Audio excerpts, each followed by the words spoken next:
மாப்பிள, இந்த car bike இந்த மாதிரி எல்லா வாகனங்கள்லையும் பிரேக்குன்னு ஒன்று ஏன் வச்சிருக்காங்க தெரியுமா மாப்பிள? எதுக்கு? வண்டியை நிறுத்துறதுக்கா இருக்கும்? இல்லை மாப்பிள. ஆ இப்போ நம்ம அந்த வண்டியில் வேகமாக போகிறோம், அந்த வேகத்தை குறைக்கிறதுக்கு அந்த பிரேக் வச்சிருக்கணும். அதுவும் இல்லை. அப்போது இந்த ஆக்சிடென்ட்லாம் நடக்குதுல்ல, அதை தடுக்கிறதுக்கா இருக்கும். அதுவும் இல்லை. அப்புறம் எதுக்கா இருக்கும் மச்சான்? நீயே சொல்லு மச்சான், எனக்கு எதுவும் தெரியல. நம்ம வேகமாக போகிறதுக்கு மாப்பிள. புரியலையே மாப்பிள, இப்போ நீ வேகமாக போறிய, அந்த காரில் பிரேக் இல்லைன்னா அந்த காரை நீ ஓட்டுவியா? அந்த பிரேக் இருக்கிறதுனால தானே நம்ம போக வேண்டிய இடத்துக்கு வேகமாக போகிறதுக்கு நமக்கு தைரியத்தை கொடுக்குது. ஆமாம், ஆனால் இதுக்கும் அதுக்கும் என்ன மச்சான் சம்மந்தம்? டேய், அந்த பிரேக்கு போல தான்டா நம்ம வாழ்க்கையில் சந்திக்கிற ஒவ்வொரு தடைகளும்.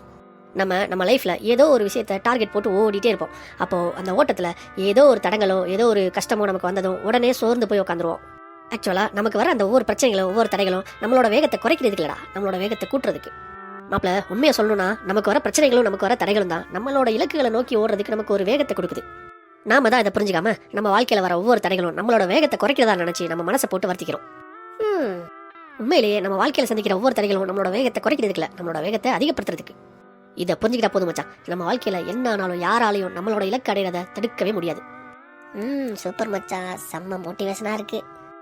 மாப்பிள, இது வெறும் மோட்டிவேஷனுக்காக இல்லடா, இதுதான் யதார்த்தம்.